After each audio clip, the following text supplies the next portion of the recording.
আজ শেয়ার করব মিষ্টি কুমড়োর মধ্যে ডিম দিয়ে খুবই সুন্দর একটা নতুন রেসিপি। মিষ্টি কুমড়োর রেসিপি তো আপনারা অনেক রকম খেয়েছেন, তো এই রেসিপিটা একবার খেয়ে দেখুন। একবার খেলে কিন্তু বারবার রান্না করবেন। আসসালামু আলাইকুম, সবাই কেমন আছেন?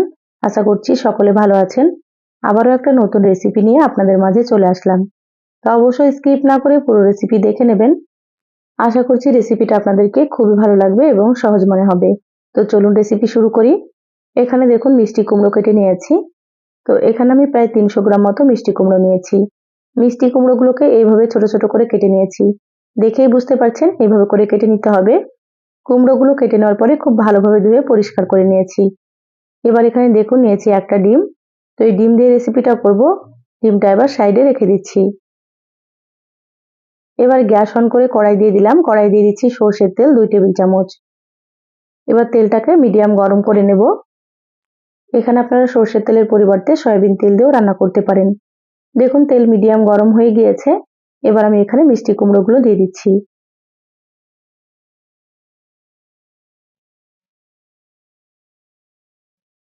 সম্পূর্ণ মিষ্টি কুমড়োগুলো দিয়ে দিলাম। এবার আমি এখানে দিয়ে দিচ্ছি সামান্য পরিমাণে একটু লবণ, আর একেবারে সামান্য পরিমাণে দিয়ে দিচ্ছি হলুদ গুঁড়ো। এবার লবণ আর হলুদটাকে খুব ভালোভাবে মিশিয়ে নিতে হবে।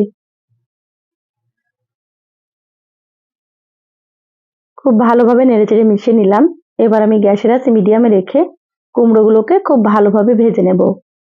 গ্যাসের আঁচ মিডিয়ামে রেখে ভেজে নিতে হবে একটু সুন্দর করে, তাহলে কিন্তু রান্নাটা খেতে অনেক বেশি ভালো লাগবে।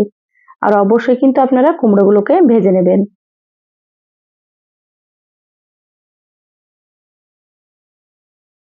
আস্তে আস্তে দেখুন কুমড়োর কালারটা অনেকটাই চেঞ্জ হয়ে গিয়েছে, আর কুমড়োগুলো ভাজা প্রায় হয়ে এসেছে।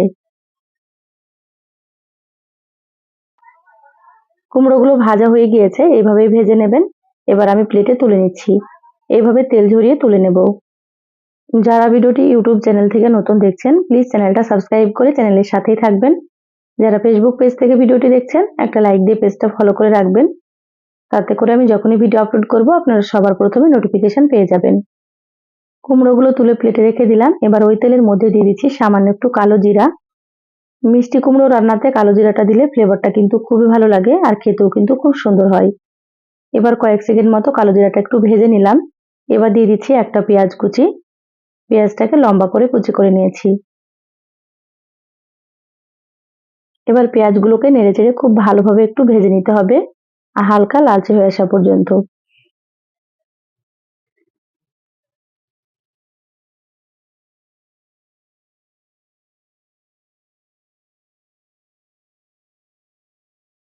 দেখুন পেঁয়াজগুলো ভাজা হয়ে গিয়েছে, এইভাবে ভেজে নিতে হবে।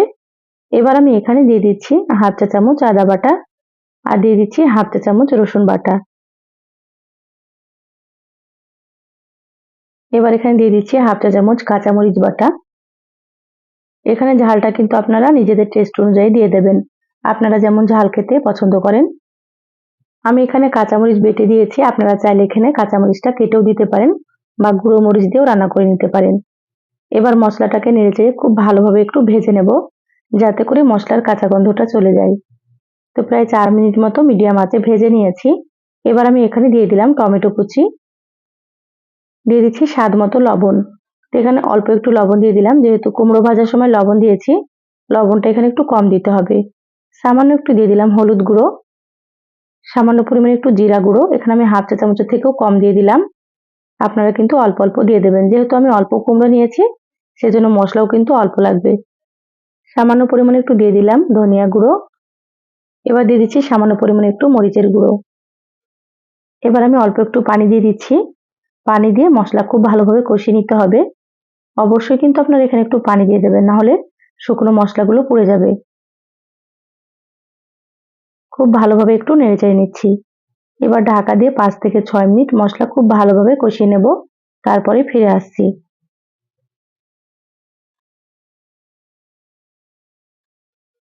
দেখুন 6 মিনিট মিডিয়াম আঁচে মশলা কষিয়ে নিয়েছি। ঢাকাটা খুলে নিলাম। টমেটোগুলো দেখুন অনেকটাই কিন্তু সেদ্ধ হয়ে গিয়েছে, আর মশলাটাও খুব ভালো মতো কষানো হয়ে গিয়েছে। এইভাবে একটু সময় নিয়ে কষিয়ে নিতে হবে।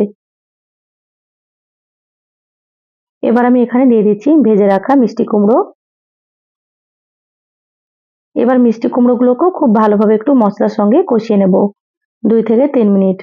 এই পর্যায়ে আমি গ্যাসের আঁচটা মিডিয়ামে রেখেছি। গ্যাসের আঁচ মিডিয়ামে রেখে একটু কষিয়ে নিতে হবে। এখানে আমি যতটা পরিমাণে রান্না করছি সেই পরিমাপে কিন্তু মশলা দিয়েছি। আপনারা যদি এর থেকে বেশি রান্না করেন তাহলে মশলার পরিমাণ আপনারা বাড়িয়ে দেবেন। দেখুন কুমড়োগুলো কষিয়ে নিয়েছি। এবার আমি এখানে দিয়ে দিলাম একটা ডিম। সামান্য একটু লবণ দিয়ে দিচ্ছি ডিমের উপরে। আমি এখানে একটা ডিম দিয়ে দিলাম, আপনারা চাইলে কিন্তু ডিমের পরিমাণ বাড়িয়ে দিতে পারেন। এবার ডিমটাকে কুমড়োর সঙ্গে খুব ভালোভাবে মিশিয়ে নেব। আর হালকা করে ডিমটাকে একটু ভেজে নিতে হবে। খুব বেশি কড়া করে ভাজার দরকার নেই, হালকা করে ভেজে নিচ্ছি। দেখুন তাহলে আপনারা বুঝতে পারবেন।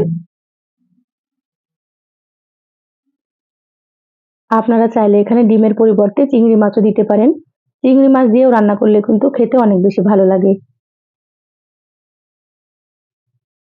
দেখুন ডিমগুলো কিন্তু হালকা ভেজে নিয়েছি। এর থেকে খুব বেশি ভাজার দরকার নেই।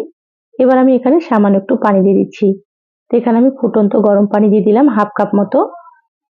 এখানে অবশ্যই কিন্তু আপনারাও গরম পানি দিয়ে দেবেন। গরম পানি দিলে রান্নাটা খেতে অনেক বেশি ভালো লাগবে। দেখুন পানি দিয়ে খুব ভালোভাবে একটু মিশিয়ে নিচ্ছি। এবার আমি ঢাকা দিয়ে রান্না করে নেব 6 থেকে 7 মিনিট মিডিয়াম আঁচে। তারপরে আপনাদেরকে দেখাচ্ছি।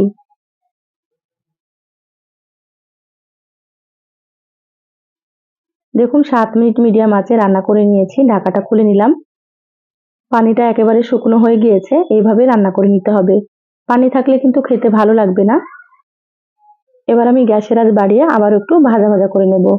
দেখুন কুমড়োগুলো কিন্তু খুব সুন্দর মতো সেদ্ধ হয়ে গিয়েছে।